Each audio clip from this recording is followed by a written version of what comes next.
Philippines have historically been full of peaceful, happy people. It is an island country off the coast of China.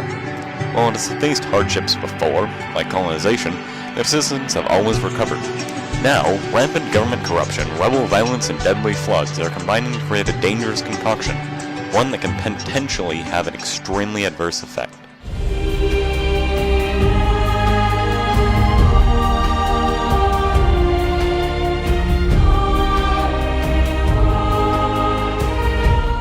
December 2011, Typhoon Washi makes its landfall in the Philippines.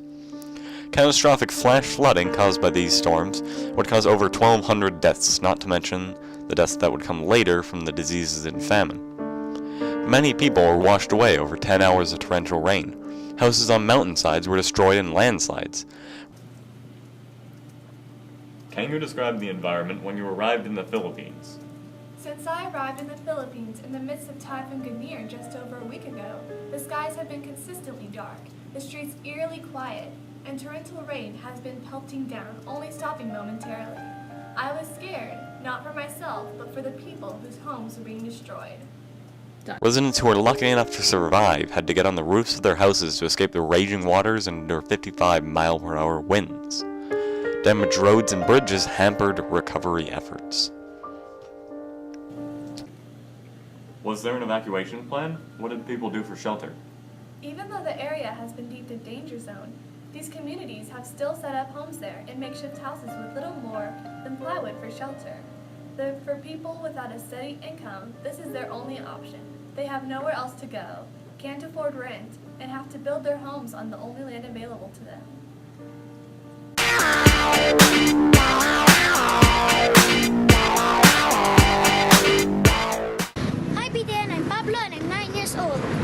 As you can see, it's wet. There's water everywhere.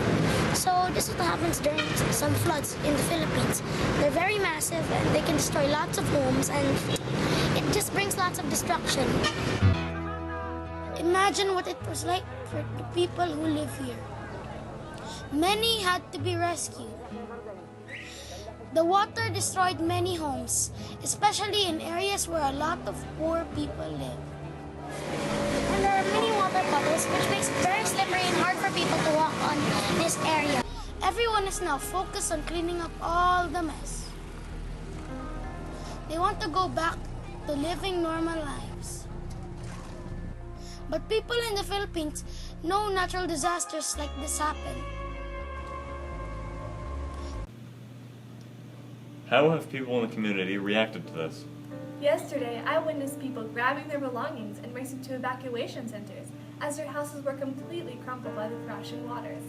Yet, fearing they wouldn't be able to return to the land if they left, some men stayed, climbing onto the roofs, kicking away the debris swept along the torrents to protect their fragile homes. One woman stood screaming at her husband to get down and leave with her, but he wanted to stay until the bitter end. What else did you see while you were there? I also visited an evacuation center this morning. The size of a basketball pitch, it was filled to the brim with over 600 people, families sleeping side by side, children everywhere. Local government workers are providing hot food, a godsend for those poor communities whose lives have been turned upside down. How do you feel about the evacuations and rescue trainings? I feel immensely proud that our partners have provided the people we've met with evacuation and rescue training, helping them to take control in this hazardous environment and saving many lives. With this knowledge and guidance, they will be able to slowly rebuild their lives. The floods that have been caused by the typhoons and monsoon rains have displaced as much as 780,000 people far from their homes. Basic infrastructure like railroads and roads have overflowed. Benito Ramos, the local president, said that it was like a water world. Landslides have buried houses and crushed people, including children.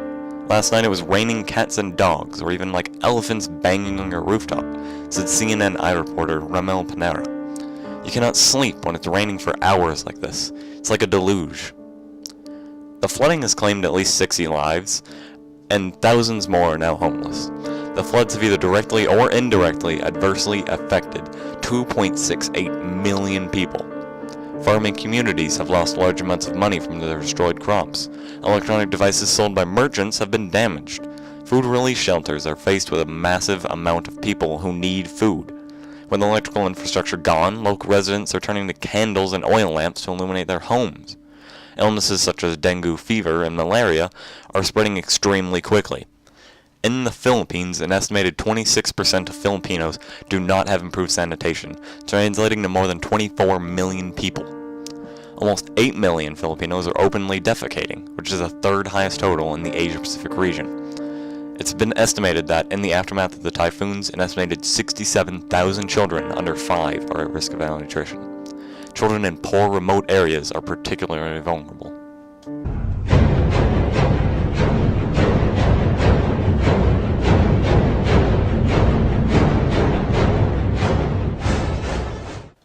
Government corruption. The floods are not the only problem in the Philippines.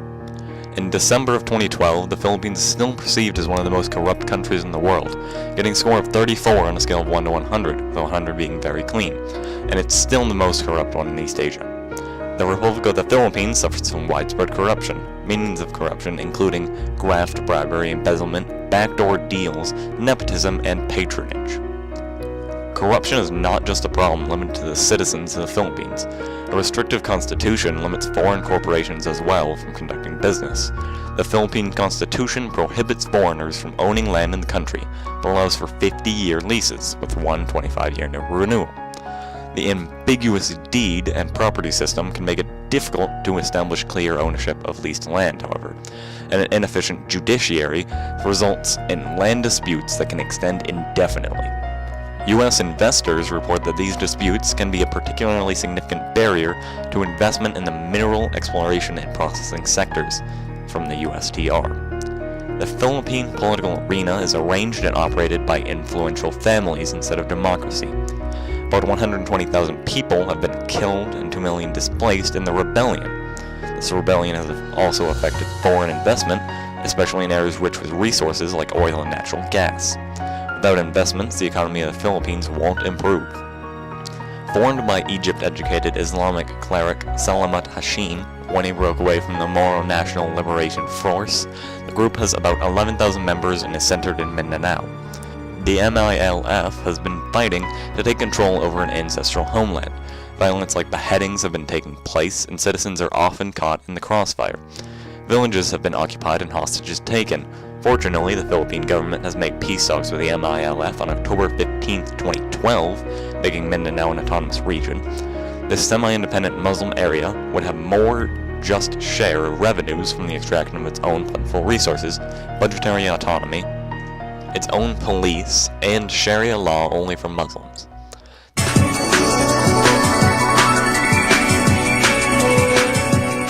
The Philippines have been ravaged by floods, violence, and rebel forces all at the same time. Citizens are crying out for help. We need to protect the affected population, support the government in reparations and peace talks with the MILF, and support the return to normality. Although insecurity and limited humanitarian access exists in some areas, continued monitoring should hopefully help. You might be asking, how can I help? Or how can I stop the floods and violence? Well, organizations like UNICEF and the Red Cross gladly accept donations that go towards helping the situation in the Philippines. Additionally, telling someone you know about the crisis is beneficial. Through advocacy and donations, perhaps the citizens of the Philippines will enjoy a happier and peaceful life.